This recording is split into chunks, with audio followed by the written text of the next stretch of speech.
What's your handle on it? Oh, here we go.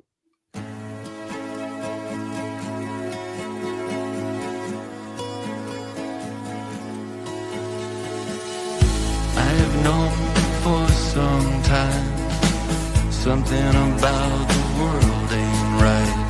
The darkness lives in plain sight. In the ether, adjust your eyes.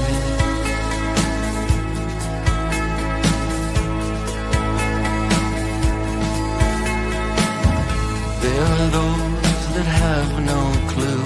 You give them hints, they just stare at you. Most had lived in Plato's cave, watching. Welcome, ladies and gentlemen. I am here with Julie Barrett for the first time, and it's been a few years before actually Scott and I started Truth Stream. But she's a big part of Conservative Ladies for Washington. She's an absolute advocate in the fight for children, and just an awesome mama bear, and spreading her. I'm just helping spread her message and some clarity on a lot of these things going on in the movement. So, Julie, welcome back to a show with me. Thanks so much. It's great to be back with you. It's been a minute. Yeah. When I started doing interviews, I never knew where it was going to go, but I just, at Truth Stream, we're doing a lot of, shows that are for either national or people in Ireland or New Zealand, but also a focus on Washington State as well, because it's just really, there's just a lot of stuff going on up here that if it goes through, it could have a huge impact on what goes through with House bills, et cetera, for the rest of the country. So, that's why we focus on here, because we got to make a difference in our own backyard. And I think some people that watch Truth Stream will find these shows quite interesting. So as far as I'll send you my handle on X. It's Truth Stream Show, but it's with a 0. I found you, and I reposted us. Awesome. Thank you. So, I know there's some House bills that are going on, and there's some confusion. But do you want to start? Should we start with those and then see how this unfolds? Okay. So where shall we start with these House bills that are going on? Well, I think, it sounds like you watched my video that I did on Sunday clarifying, sort of fact from fiction on House Bill 1296, which seeks to repeal Initiative 2081, which is known as the Parents' Bill of Rights. And it pertains only to public education. So House Bill 1296 only pertains to public school students. And there was a lot of information going around about the bill after it passed through the Senate that wasn't exactly correct. It's a terrible bill, and people should know what's terrible about it so that they can protect their children. But we also need to be fighting with facts. So when we say things like this bill allows 9-year-olds to dismiss themselves from school without parents even knowing, it doesn't do that.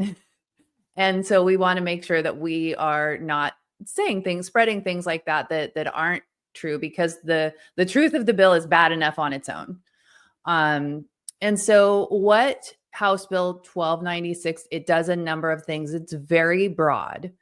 So it repeals a lot of the parent notification that was in Initiative 2081, where parents would have access to their child's education records, and really the most critical pieces of their education records, such as medical and mental health records, attendance records, if their child had been assaulted, if their child was going by a different name or using, the wrong pronouns at school. Parents would have that information. And, as you know, when you did the first interview with me, it was because the state had intervened in my rights with my child. And so this is a very issue that I'm very passionate about. And so I do believe that parents have a right to that information, and the state does not have the right to keep that from parents.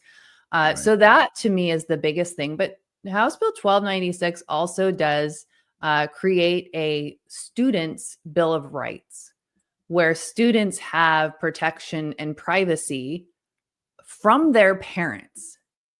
So it's putting a wedge in between students and their parents, teaching students that they need to be protected from their parents. Wow.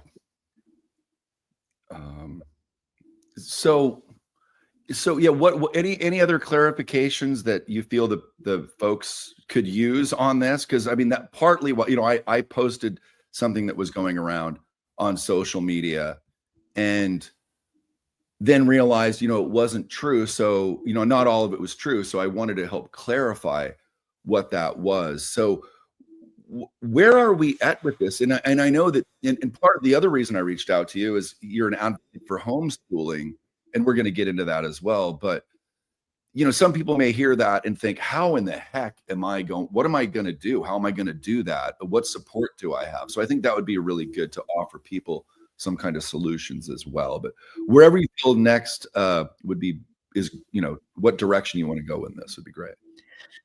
Yeah. So they actually, it's odd to say this, but the Democrats actually made the bill a little less bad, where there was like a provision where parents could request records about certain, maybe attendance records or access curriculum or something like that.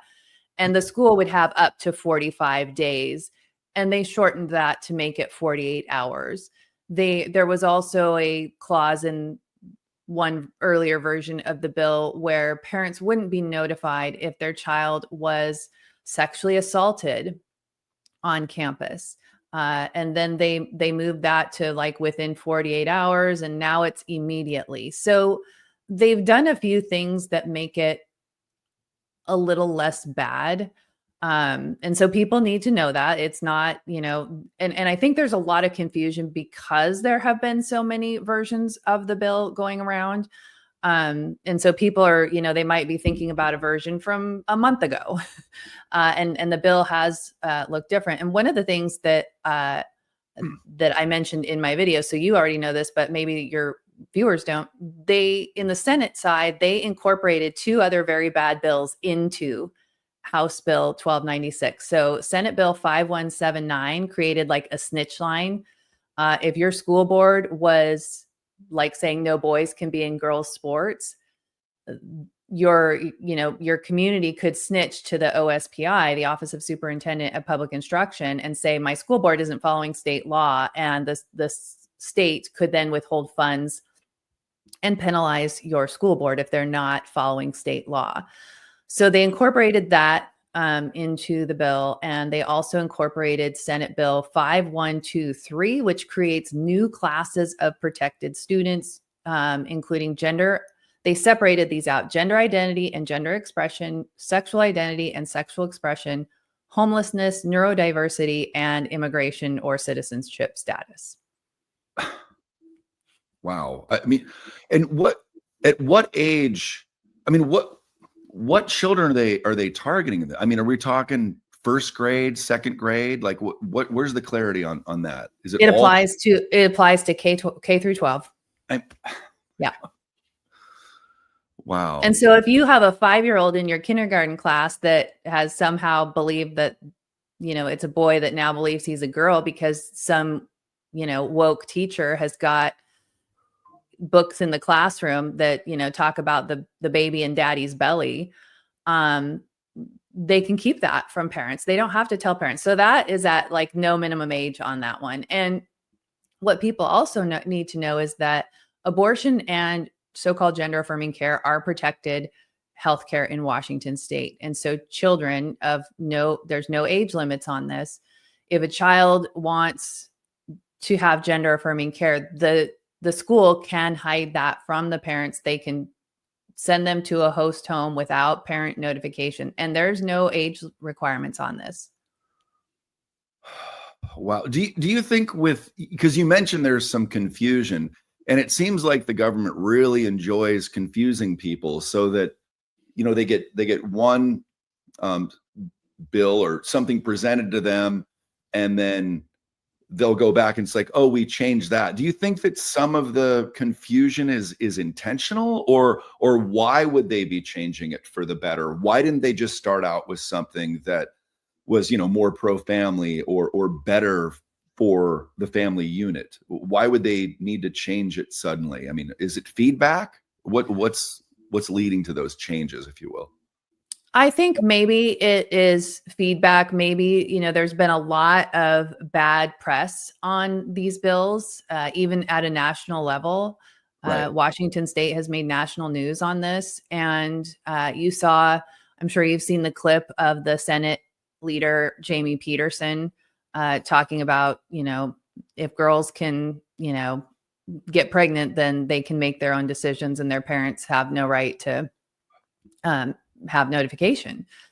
So I think they got enough backlash on some of these things from probably parents of all political persuasions. I mean, I can't imagine a liberal parent who doesn't want to know if their child has been sexually assaulted. I think that's something we can all agree that we should know about as parents. Right. Wow. Well, because and part of the reason I reached out to you yesterday, it's great to have access to someone. That's the beauty of doing the show. If something comes up, neither Scott nor I claim to be experts. We more like kind of a jack of all trades in some way, that we know enough to know that something seems off. So we reach out to people that dig into things more than we do. And as far as, I had reposted something on Facebook, and it was talking about the specific part was that, the 9-year-olds, and, not having to, could you go over that part one more time for people, and then I'll go from there, because I haven't looked at it since. Can I pull up that graphic? Yeah. That'd be great. Okay. Thank you. So people can see what the heck's floating around there. And, and the other part of this is, and I'm guilty of it too. Like we'll see something that we think is sussed out from someone that seems to have a good source, and we'll repost it. And then it's like, well, wait a second, did I really dig into that? And so that's part of the conversation, is like, we want to get some clarity on that. We don't want to, throw people off and just make stuff up. So here that is. Thank you for pulling this up. Perfect. So 9-year-olds, they cannot excuse themselves from campus. And this is all, and in my video, I brought up the text of the bill that shows that parents will be notified parents will not be notified if their child doesn't appear at school or leaves campus. That's not true. It explicitly says in the text of the bill that parents will be notified, and that parents will be part of the process to ensure that their child is attending school. And if there are attendance issues, they will involve the parents in that. So that's obviously a good thing. And then allowing boys to shower with girls and allowing boys in the girls' bathrooms. Yes, that could happen with this bill. In fact, yesterday when they were debating Senate Bill 5181, which is very similar to 1296, and we can get into that as well. But one of the Representative Charlotte Mena said on the House floor that trans girls are girls. And she made the case for boys being able to, be in girls' spaces and on girls' sports teams, and that, girls basically need to just suck it up and do better. If you've got a male that's outperforming you, that's your motivation to perform better. So that is true. That is very true. Okay. Allow OSPI to punish schools for noncompliance with state policies. That is also, punish schools for noncompliance with state. Sorry, I don't know. I don't know who published this. I don't know where it originally came from, right. But it did spread like wildfire. And that is true. That was part of the Senate Bill 5179 that I talked about earlier. Parents must not be notified if a medical incident happened to their child at school. That's also false. And it is in the bill that parents would be notified. Parents must not be notified when a medical procedure happens that requires insurance. That's kind of half true. It depends on, what it is. Like if a child is having an abortion or having some kind of gender stuff, parents don't get to know, and they do have to pay the bill. That is state law. And one of the things that if your child is under 13, you will be notified. But if your child is over 13, you won't be notified, because that's a Washington state law, which I imagine that we covered in the original interview that you and I did, because that was the issue that we had with my daughter who was 14. Right. And that's been a long-standing law. That's not new, but a lot of parents are just now finding out about it. So, and that applies if you have a child in private school or anywhere. If your child is over 13, then you're going to need them to sign a release of information for you to be able to get their medical access to their medical records, even with your insurance company. And our daughter was in Indiana. This was about a year ago, and she was getting some medical treatment in Indiana, and our insurance company is out of Washington. Because of the laws in Washington, and my daughter was in intensive care, so she was not even able to, she was 17 in intensive care and not able to sign any release of authorization. But our insurance company out of Washington would not give me referral. We were looking for some referrals for when she got discharged. They wouldn't give me any of that without my daughter's consent. And it's terrible. You're like, I'm just trying to help my kid here, and you guys are making it impossible. Right. Let's see. The next two: parents not be notified if their child is assaulted off school campus. That's also false. Parents must not be notified if their child is sexually assaulted by a school employee off campus. So here's the thing with this one is the bill just doesn't address that. And I would assume that if it's not during, if it's off campus, then the employee, I don't know if that's would the school be responsible for reporting that to the parents, or is that a law enforcement thing? Like, whose duty is that? So the bill just doesn't address that at all.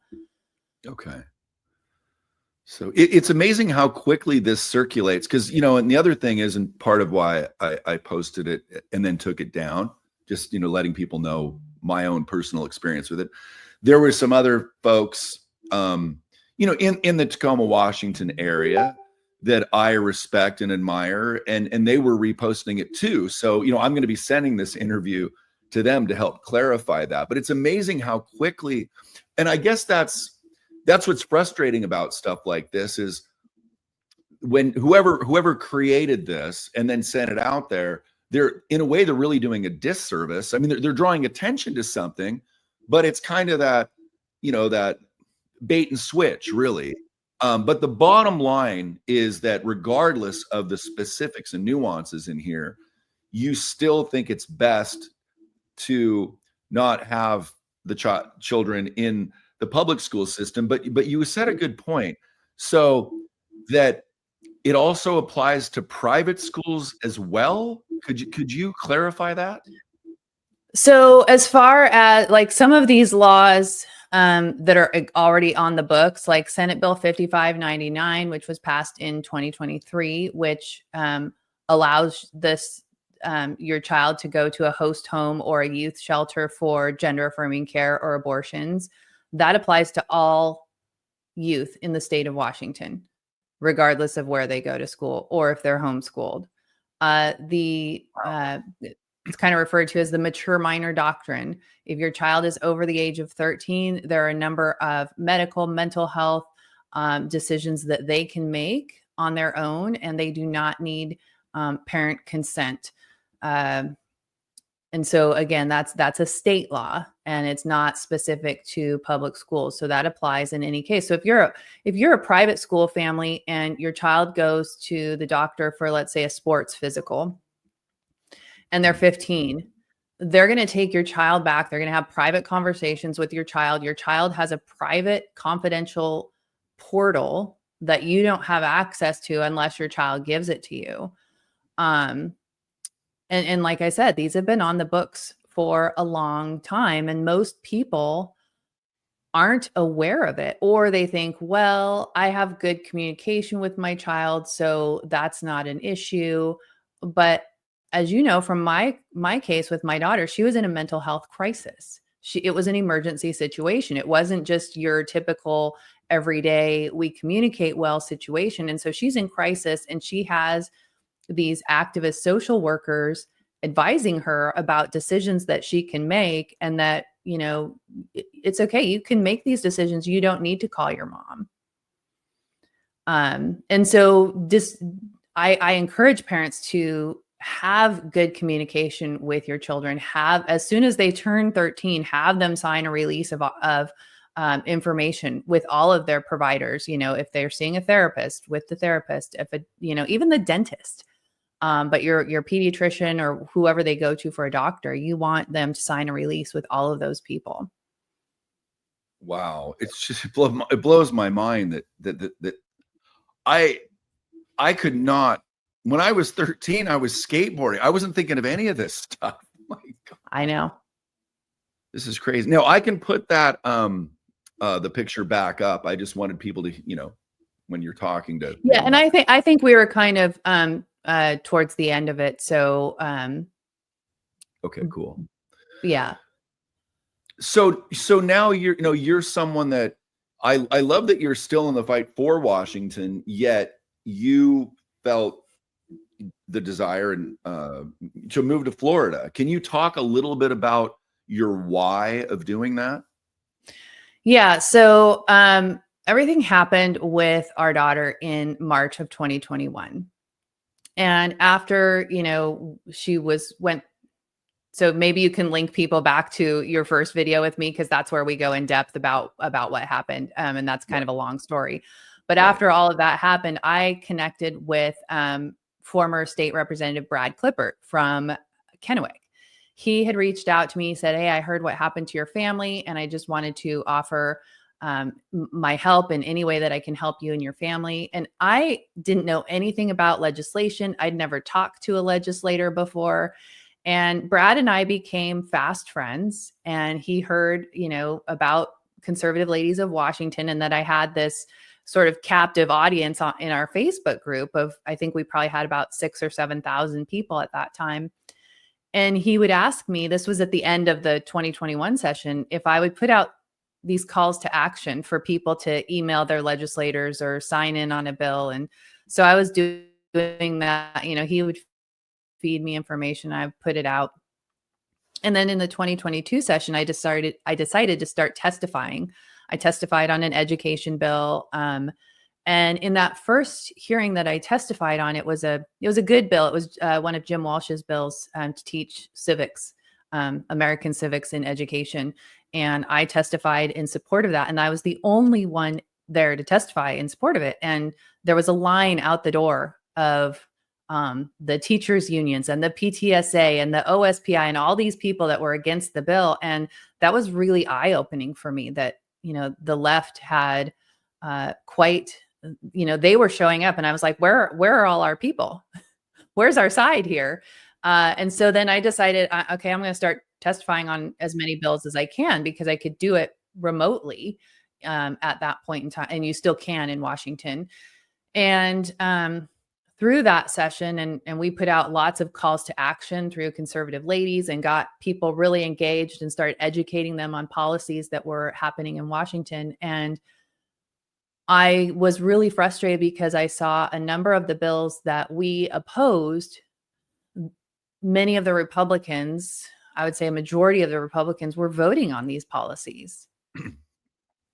And that was really frustrating. It's like, well, we don't want this, and we're here to back up these Republicans, but they're voting with the Democrats. And so that was at the end of that session, I actually was asked by now former Senator Mike Patton.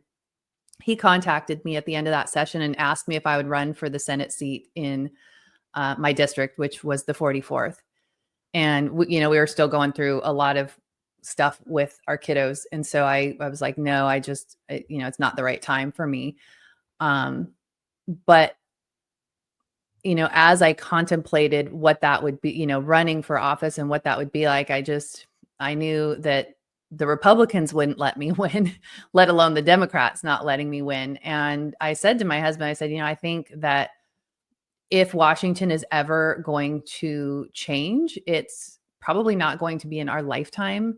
And I think we should start looking at, getting out of here. And both my husband and I are born and raised in Washington State. So that was really, I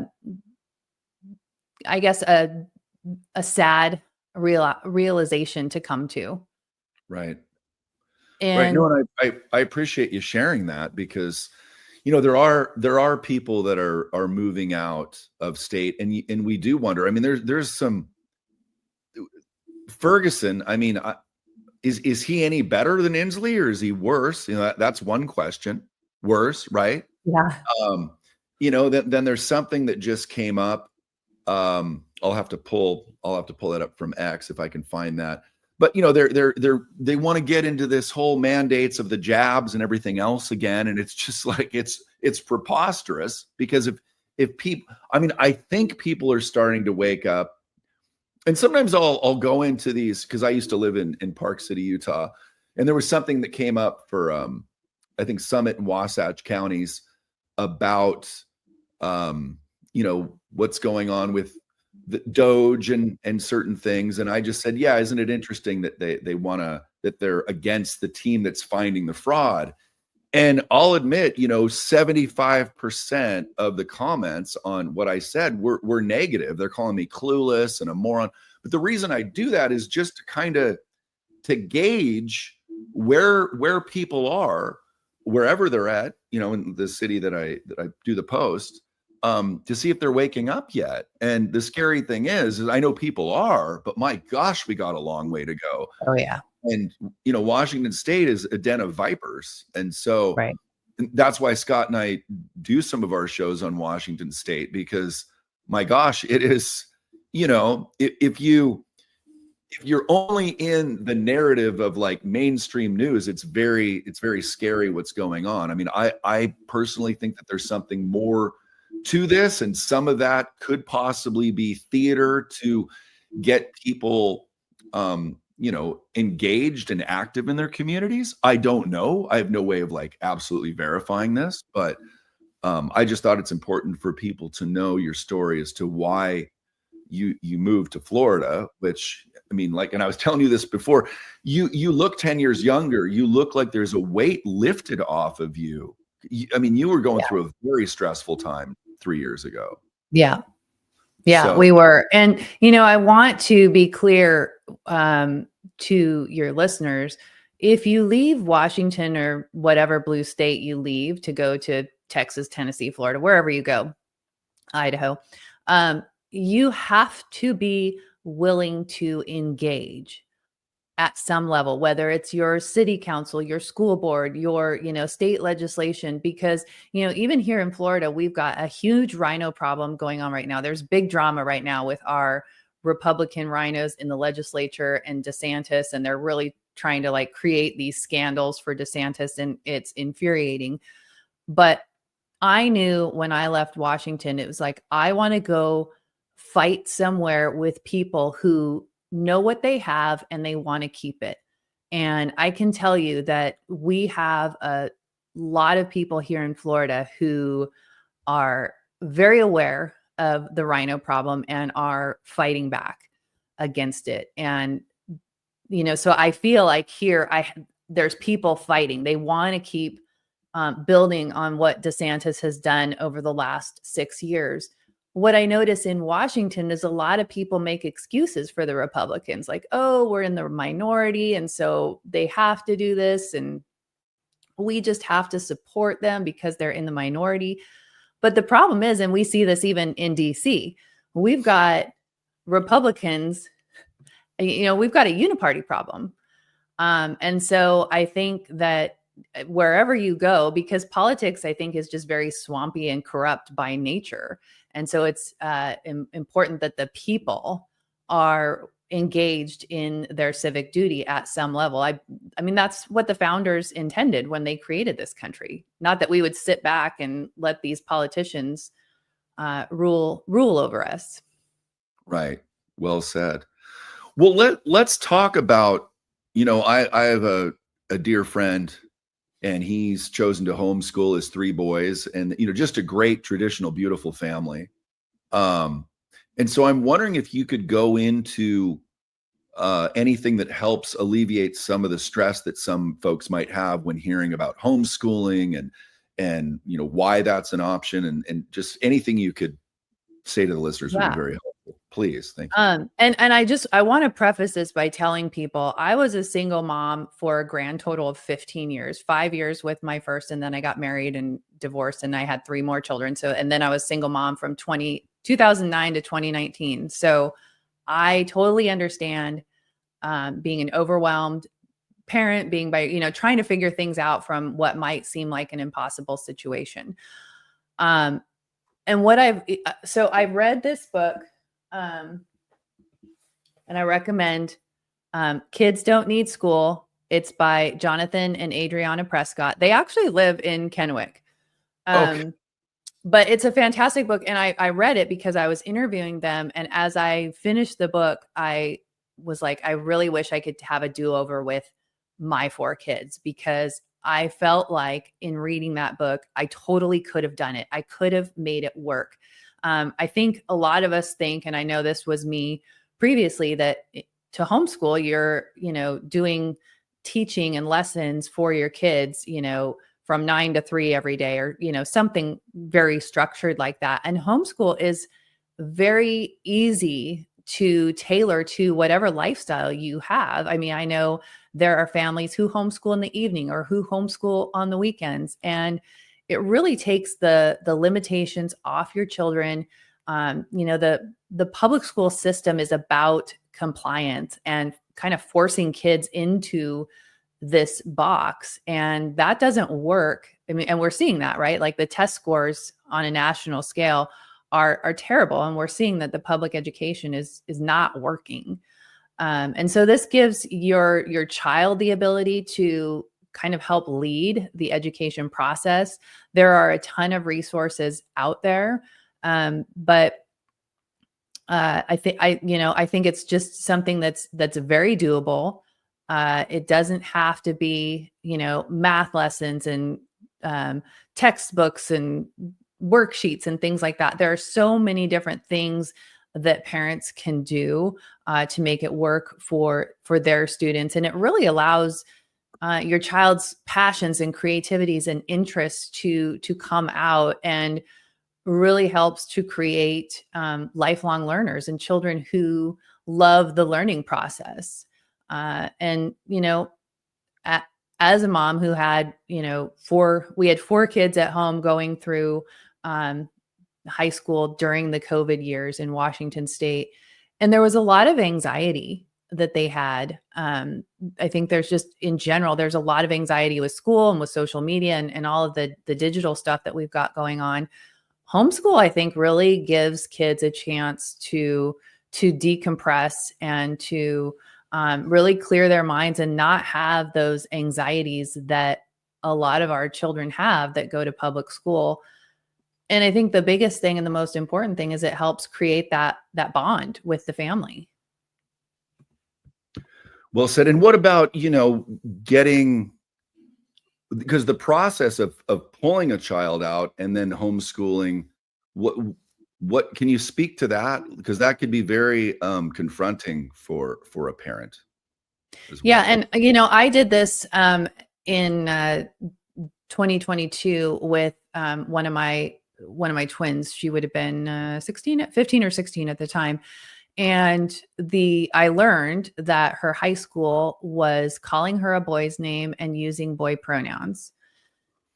And I pulled her out just immediately. She's not coming back. And that's a hard thing to do. And I think in Washington State, you need to be very careful how you do that, because there are laws in Washington that if you are not an affirming parent, that is considered child abuse. That's a law that was passed in 2022 called the coercive control. So parents want to, I mean, you bring up a good point in how do you do that? So if that's your reason why you're pulling your kid out. You want to be just very careful and, you know, protect your child, protect your family. And just, you know, I think these bills that are going to pass is kind of the perfect excuse for parents to pull their kids out. You know, I want to be able to have access to every part of my child's education. And so we're going to switch to a different model of education. You don't owe your school they don't need to know what that is, if it's homeschool or private school. And you can pull your kid out and give them a break. You don't have to enroll them in something the next Monday or anything like that. You can pull them out and give them a break, and then file to homeschool. Washington has pretty good homeschool laws. I foresee that won't be the case forever, but as of right now, they have pretty good homeschool laws. Okay.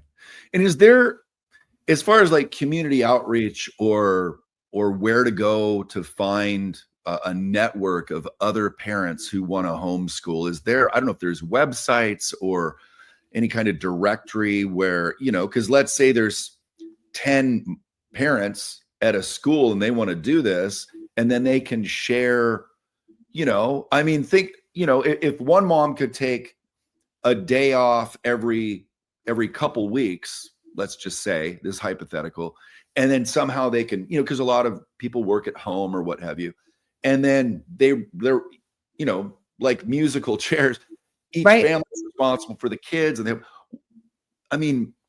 I'm picturing something like that might be of value. Is there anything like that where people could go for resources? There are a number of, so we're actually creating a homeschool hub, which will be a website that has different links to different resources for people who want to pull their kids out of public school, because as you know, that's what I'm telling people, get your kids out of public school. And so we don't want to just leave them high and dry. We want to give them some resources. And so we're going to have that. Hopefully it'll be up this summer, but we are also having a virtual event live on, I think it's Tuesday. The date is May 6th. I forget what day of the week it is, but it'll be 5 p.m. Pacific time. We will have Robert Bortons, who is from Classical Conversations. We will have Lindsay, who owns Homeschool Supply Company in Bothell, Washington. We'll have someone from the HSLDA, which is the Homeschool Legal something. And we'll have the Prescotts will be there from Homeschool Life. And the plan is just to give people as many resources as possible and outlets that they can network with. And all of these homeschool organizations have other resources, right? Like they have their own little networks. So if a parent were to contact any of these people, for Washington, I would say Homeschool Supply Company in Bothell. There's a gal on Whidbey Island named Lorinda Newton, who is a fabulous resource, and she can help give parents more information and send them in different directions to help find other families and homeschoolers that they could network with. But yeah, I think any of these organizations would be great places for parents who are considering it to reach out and just start asking questions like, what would this look like for me? You know, the Prescotts at Homeschool Life, they do homeschool coaching. You know, and I know they're not the only ones. They're the only ones I know of off the top of my head, though. But there are resources out there where parents can actually get coaching so that they know what to do. So there are a lot of resources for parents. Well, thank you for that. And so for those listening on whether it's Facebook, X, I'll probably upload this to YouTube as well. Hopefully nothing happens with that. And Rumble, I'll get these links from you to either reply in a response so people don't have to go digging for them. But is there anything that you feel we've left out or that's important to let people know? Because, you know, we always try to bring these shows together in closing with some kind of positive message or hope or optimism, because it's pretty dark out there. As you said, your energy when you were in Washington State, and I am here now, and there's people that watch the show here, obviously, but you know, you felt kind of a heaviness and that you needed to move to feel more support, because as human beings, we thrive where there's support.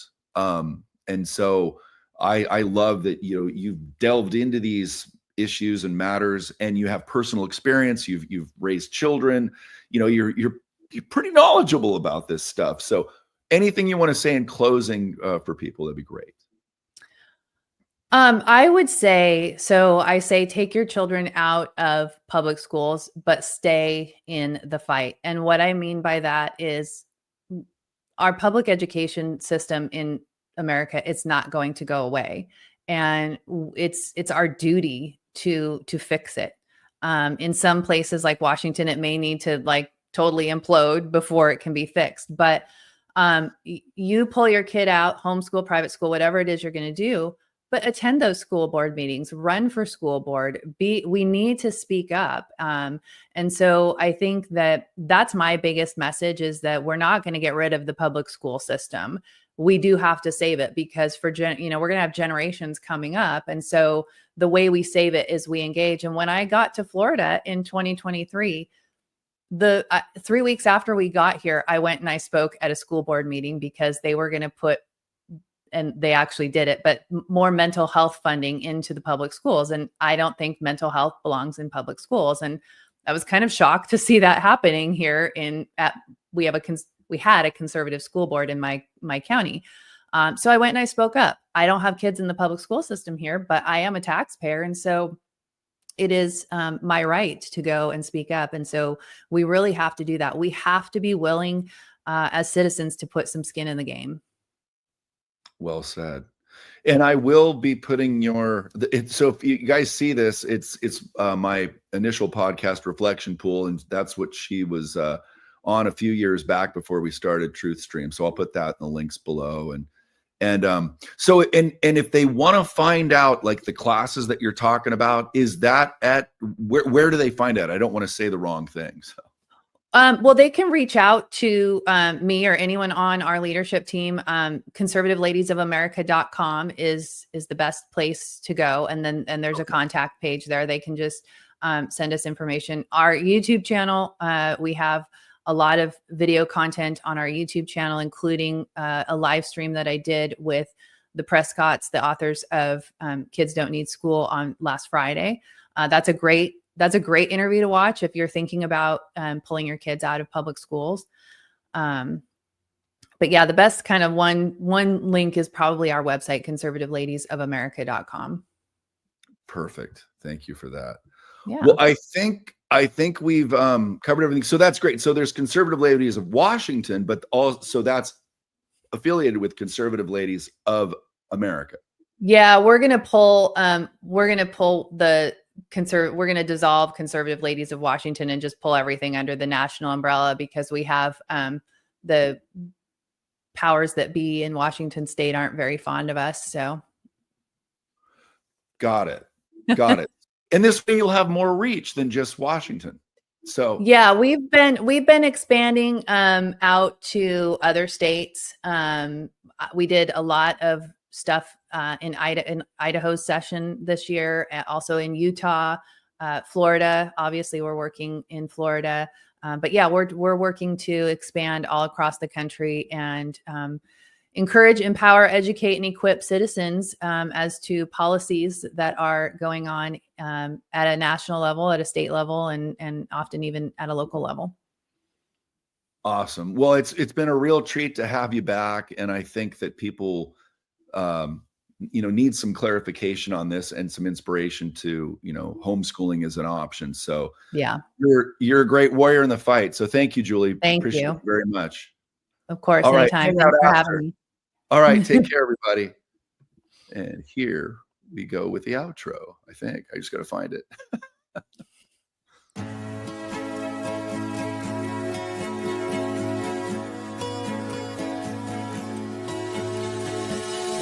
I've known for some time something about the world ain't right.